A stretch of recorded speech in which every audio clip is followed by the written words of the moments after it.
동남아시아에 있는 섬으로 이루어진 585만 인구의 도시국가 싱가포르는 홍콩 상하이 은행이 매년 실시하는 세계에서 외국인이 살기 좋은 나라 조사에서 3년 연속 종합 1위를 차지할 만큼 금융, 치안, 아동 보육 등 전반적인 면에서 선진국의 모습을 보여왔습니다. 또한 이번 사태 대응에 있어서 강력한 봉쇄 조치 없이도 3월까지 1일 신규 확진자 50명 이하, 전체 확진자 수 1000명 이하로 전 세계로부터 방역 모범국이라는 극찬을 받았죠.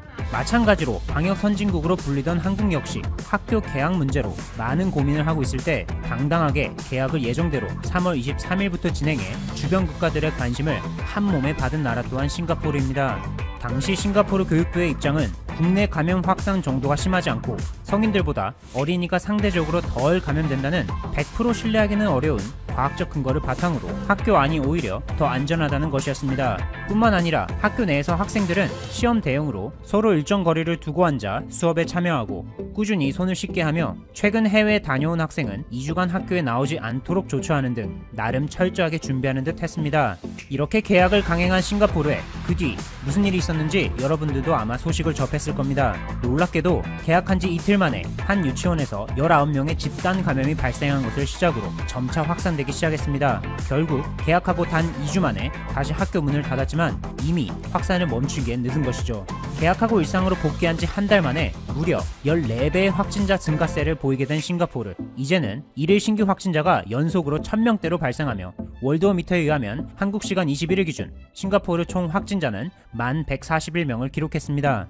이러한 폭발적인 감염 확산에는 무리한 개학 강행이 트리거 역할을 했지만 놀랍게도 주된 이유는 따로 있습니다. 혹시 싱가포르의 총 확진자 중 70% 이상이 이주 노동자라는 걸 알고 계셨습니까? 70%라는 비정상적으로 높은 이 수치는 이주 노동자와 관련한 무언가에 아주 큰 문제가 있다는 걸 나타냅니다.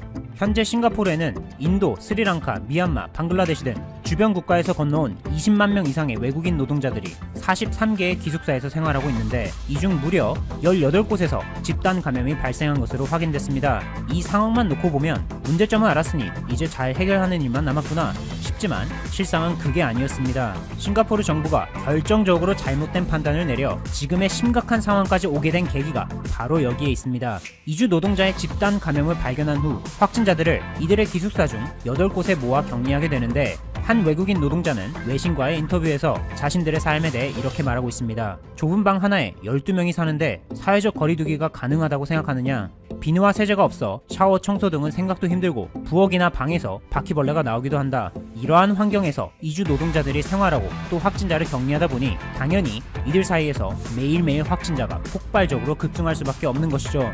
그렇다면 이주 노동자가 아닌 싱가포르 자국민들의 상황은 어떨까요? 싱가포르 국민이 해외에서 돌아오면 정부가 지정한 호텔에서 2주간 격리 생활을 하게 되는데 싱가포르 언론 스트레이트 타임스의 보도에 의하면 이들이 2주간 머무는 곳은 마치 휴양지에 온 듯한 느낌을 주는 4, 5성급 고급 호텔로 힐튼, 인터컨티넨탈 등의 특급 호텔들도 있습니다. 그중 한 가지 예를 들어보면 싱가포르 센토사 섬에 있는 샹그릴라 라사 센토사 리조트 앤 스파가 있는데 1박 비용이 무려 4, 50만원대로 싱가포르 정부가 자국민에게 100% 지원해줍니다. 심지어 싱가포르 국민들도 이러한 정부의 지원에 놀랄 정도인데 격리 대상자들의 반응을 보면 이렇게 좋은 호텔에서 지내게 될 줄 몰랐다. 격리가 아니라 휴가다. 5성급 호텔이라 일의 능률이 더 오를 것 같다. 싱가포르인인 게 정말 자랑스럽다. 등이 있습니다. 그런데 앞서 언급했던 이주 노동자들의 격리 기숙사와 비교해본다면 이제는 싱가포르 정부의 대처가 자랑스럽다는 말은 절대 안 나올 것 같습니다. 같은 나라에서 같은 시기에 벌어진 일이라는 게 도저히 믿기지 않을 정도로 싱가포르 자국민과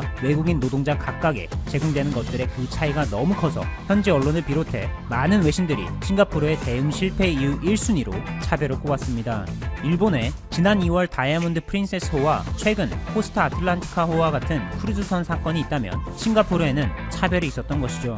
방역 모범국이라는 화려한 타이틀 뒤에 가려져 우리가 평소 접하지 못해 잘 알지 못했던 소외된 부분, 바로 싱가포르 노동자의 3분의 1에 해당하는 이주 외국인 노동자들이 있었습니다. 한편 상황이 점점 악화되자 지난 21일 오후 리셴룽 싱가포르 총리가 유튜브 등을 통해 대국민 담화를 발표합니다. 리 총리는 생중계된 이 대국민 담화에서 현 싱가포르의 상황을 고려하여 내달 4일까지 예정됐던 일부 봉쇄 조치를 6월 1일까지 4주간 더 연장한다고 밝히면서 또 이렇게 말합니다. 이번 사태 확산을 빨리 잡아내기 위해서는 한국 국민이 그랬던 것처럼 감염자 동선 추적 애플리케이션과 같은 정보통신 기술을 적극적으로 활용하는 우리 모두의 협조가 필요하다. 이렇게 리 총리는 대국민 담화에서 한국 국민을 직접 언급하며 한국의 대응 방식을 적극 활용하는 것이 이 상황을 타개할 수 있는 길이라고 인정한 셈이죠. 이 외에도 싱가포르에서 긴급 도움 요청이 와 한국에서 도와준 사례도 있습니다. 싱가포르에 본사를 두고 있는 동남아시아 전자상거래 플랫폼 Q10이 현지에서 사재기 때문에 화장지 등의 생필품 품귀로 난리가 나자 휴지 되는 대로 다 수출해달라 라며 한국의 화장지 지원을 긴급하게 요청한 것입니다. 한국과 더불어 방역 선진국으로 극찬을 받았던 싱가포르가 이제는 동남아시아 최대 감염국이 돼버린 충격적인 상황. 앞으로 싱가포르의 행보를 한번 지켜보도록 하겠습니다. UAE의 부탁으로 사막에서 쌀 농사에 처음 도전했던 한국 이야기 기억나시나요? 소식을 전할 때만 해도 20cm 밖에 안 자랐던 벼가 드디어 수확에 성공했다고 합니다. 시험 재배이지만 국내에서 재배했을 때 보다 40% 많은 쌀이 수확되었다고 하는데요. 이번 성공으로 뛰어난 한국의 쌀 재배 기술을 전 세계에 알릴 수 있었습니다. 아직까지 개선할 점이 많다고는 하지만 첫술에 배부를 순 없죠. 이번 경험으로 더욱 기술을 다져간다면 지구의 사막화를 막는 희망이 되지 않을까 생각됩니다. 죽음의 땅 사막의 생명을 키우는 기적을 만든 한국의 기술력이 너무 자랑스럽습니다. 그런데 한국이 죽음의 땅에서 기적을 일으킨 것이 이번이 처음이 아니라고 합니다. 세계 8번째 불가사의라고 평가될 만큼 도저히 불가능할 것 같아 보이는 공사를 당당하게 성공한 한국 기업에 대해 알아보겠습니다. 북아프리카 중앙에 위치한 나라 리비아는 국토의 90%가 사막입니다. 이곳은 흔히 우리가 죽음의 땅이라고 부르는 사하라 사막이 있는 곳이기도 한데요. 사하라 사막 깊은 곳에 1만 년 전부터 축적된 것으로 보이는 거대한 지하 호수가 발견되었습니다. 그 양은 35조 톤으로 나일강이 200년간 흘려보내는 유수량과도 같았다고 하는데요. 그야말로 죽음의 땅에서 희망을 찾게 된 리비아 정부는 정말 말도 안 되는 계획을 세우게 되었습니다. 이 호수에 물을 끌어올려 아프리카의 사막을 대농토로 바꾸겠다는 녹색혁명이었습니다. 계획된 면적만 해도 한반도 전체 8배에 이르는 176만 킬로미터였습니다. 하루 650만 톤의 물을 공급할 5,524km 길이의 대수로를 만드는 총공사비만 이 인류 최대 규모의 토목 공사였습니다. 여기에 리비아 정부의 정치적 생명까지 걸린 너무나 중요한 프로젝트였는데요.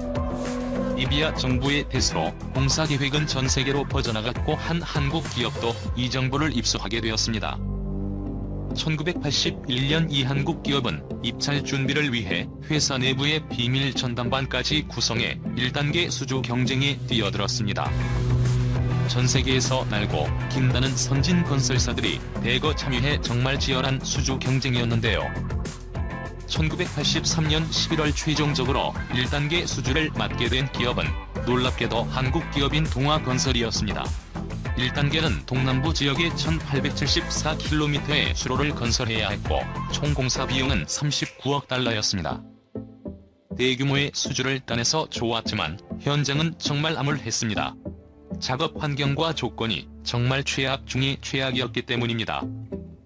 공사 현장은 죽음의 땅이라 불리는 사하라 사막 한복판이었습니다. 사막 한복판이라 모래 폭풍이라도 불면 순식간에 지형이 바뀌었습니다. 리비아 자체에서 확보 가능한 자재도 골재, 시멘트, 물뿐이었기 때문에 나머지 기자재는 아프리카 대륙 밖에서 조달하거나 자급자족해야만 했습니다. 악조건 중 악조건이었지만 대한민국 건설인의 도전 정신으로 토목 건설의 신화라고 불리는 리비아 대수로 공사가 1984년 시작되었습니다. 공사에는 1,100만 명과 550만 대의 건설 중장비가 동원되었습니다. 1단계 공사에서만 24만 6천여 개의 송수관이 필요했는데요. 하지만 리비아에서 구할 수 없었기 때문에 직접 만들어야 했습니다. 즉시 송수관 제작 공장이 시리보와 브레가 두 곳에 건설되었습니다. 이곳에서 하루 최고 200개의 송수관을 생산해냈습니다. 송수관을 운반할 때도 진풍경이 벌어졌다고 하는데요. 운반 차량 60대가 줄줄이 행렬하는 모습이 장관이었는데 그 길이만 해도 30km나 되었다고 합니다. 이렇게 송수관 보급 문제는 해결했지만 매설 작업 또한 험난했습니다. 수로관에서 귀한 물이 새지 않도록 하나하나 매설 작업에 신중을 기했습니다. 8km마다 24시간 동안 실제 수압보다 120% 높은 수압 시험을 진행한 후 완벽하게 검증이 완료된 경우에만 공정을 마무리했습니다. 일부 구간은 굴착량 80%가 사암이어서 공정 진행이 더뎌지는 어려움도 있었는데요. 그런데 여기서도 한국인 특유의 빨리빨리가 빛을 발하게 되었습니다. 인간이 할 수 있을까 했던 험난한 공사를 이렇게나 꼼꼼하게 진행했지만 놀랍게도 예정된 기간보다 1년 4개월이나 앞당겨 1991년 8월에 완료한 것입니다.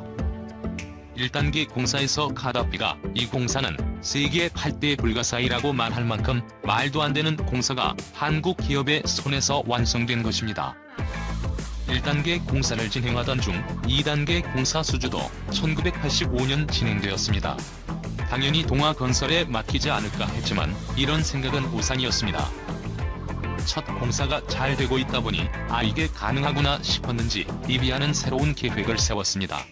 발주 금액을 떨어뜨리려고 다시 수주 경쟁을 벌린 것입니다.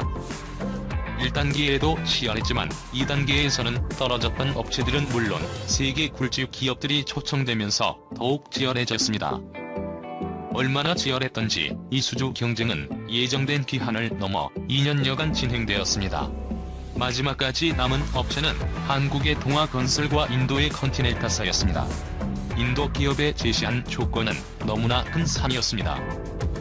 동아건설이 제시한 36억 달러보다 9억 달러나 낮은 27억을 제시했고 여기에 새로 공장을 짓는 조건까지 걸었습니다. 여기에 가격을 더 깎아줄 수 있다며 공격적인 공지를 펼치자 당황한 리비아 측이 오히려 입찰을 중단하는 지경에 이르게 되었습니다. 상황이 이렇게 되자 리비아 측은 동아건설에게도 입찰가를 낮출 것을 요구했는데요. 하지만 동아건설의 최원석 회장은 현장에 있던 본부장에게 일단 대답을 최대한 연기하겠다는 답변만 내어놓았습니다. 동아건설이 이렇게 수주를 포기하나 싶었지만 이 드라마는 아직 끝나지 않았습니다. 8월 초 1차 공사 예비 통수식이 있었습니다. 묻힌 관을 통해 진짜 물이 나오는지 시험하는 행사였는데요. 이봐 국민들과 정부 지도자들이 모인 그 자리에서 기적 같은 일을 경험했습니다. 메마른 사막 한가운데 콸콸 물이 쏟아지는 진풍경이 벌어졌고 그곳에 모인 리비아 국민들은 아이같이 기뻐했습니다. 세리카동가 외치며 엄지를 치켜 올렸는데요. 그 자리에서 대수로 공사관리수석위원 시알라는 즉시 동아건설 직원에게 동아가 최고다. 인도는 물론이고 다른 회사는 믿지 못하겠다는 놀라운 발언을 전했습니다. 이 소식은 최 회장에게 암울했던 수주 경쟁에서 커다란 희망을 주게 되었습니다. 곧바로 동아건설은 수주 협상을 재개했는데요.